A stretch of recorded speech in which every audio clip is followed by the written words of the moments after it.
Good morning साथीहरू, फेरि तपाईँहरूको समक्ष देशी जुगाड लगाएको छ। यो चाहिँ मेरो पुरानो चप्पल थियो नि त साथीहरू, त्यसले यसलाई चाहिँ काटेको छु र यहाँ हेर्न सक्नुहुन्छ चाहिँ भित्र चाहिँ मेरो थिएन नि त, यो पनि पुरै फाटिसकेको छ साथीहरू। यो जङ्गली सु यसो जङ्गल जाँदाखेरि काम दिन्छ नि साथीहरू, यसलाई फ्याँकिदिएको छु साथीहरू।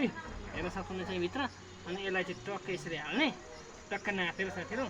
हेर्नु चाहिँ कस्तो मजाले फिट भएर बस्छ होइन नि साथीहरू, चप्पलको पो बनाएछ ए टक्कै साथीहरू। अब चाहिँ तपाईँको यहाँ खुट्टा बिजाउँछ भन्नु परेन हो।